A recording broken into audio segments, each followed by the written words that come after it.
Kasama natin si Coach Eman Escote ng Pilipinas Sepak Takraw Federation upang pag-usapan itong ongoing na Milo Philippines Summer Sports Training Camp kung saan first time na makakasama ang Sepak Takraw. So, good morning.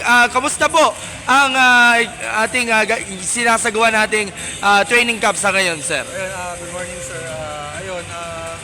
Very thankful kami kasi first time tong nangyari sa Sepak Takraw.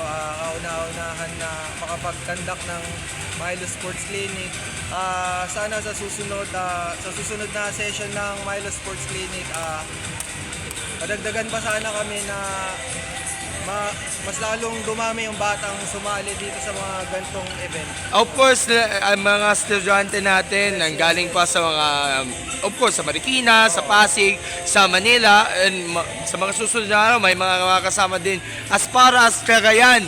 So, ano ba ang mga aasahan natin dito sa ating mga 8 sessions na isasagawa natin na magtatapos sa isang graduating tournament natin?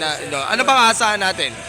Magiging maganda yung takbo ng programa kasi ang unang gagawin namin is yung mga basic program, then bago kami pupunta dun sa mga advanced skills.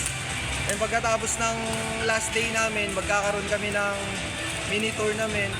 And yung mga mananalo na bata, magkakaroon sila ng mga prizes. And this is actually a great opportunity na rin dahil yung mga bata natin, marami silang matutunan ng mga skills at mga techniques na matututunan from the coaches and even the mga players natin from the Philippines Sepak Takraw team.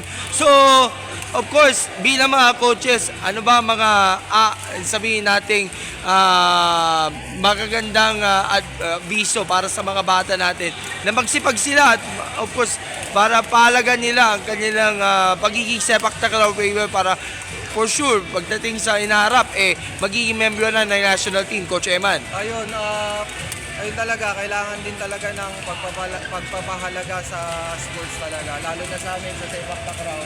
Karamihan ng kasali ngayon dito is yung papunta ng mga palarong pambansa.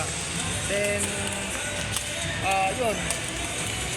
sumali sila dito para mag-gain pa yung more experience. And, yun. And of course, alam ko magtatagal ito ng tig-apat na weekend, no? Yes.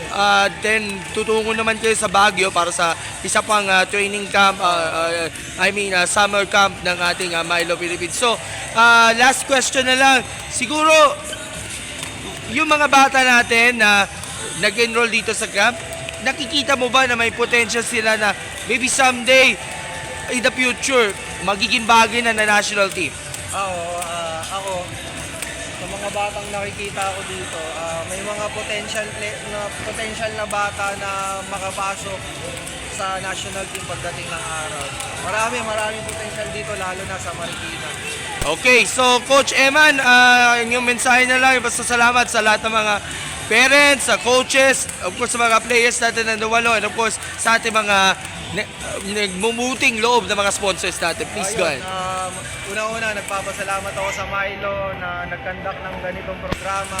Sa president namin, kay Ma'am Karen, sa mga tumulong na maging successful tong event na to, sa mga parents, sa mga athletes na dumalo, maraming salamat po sa inyo. Alright, thank you so much, Coach Eman, and looking forward sa more camps kagaya nito para mapalakas ang grassroots program ng Sepak Takraw. God bless po, thank you. And also, sir, nagpapasalamat din ako sa Gadjama sa sponsor ng mga equipment.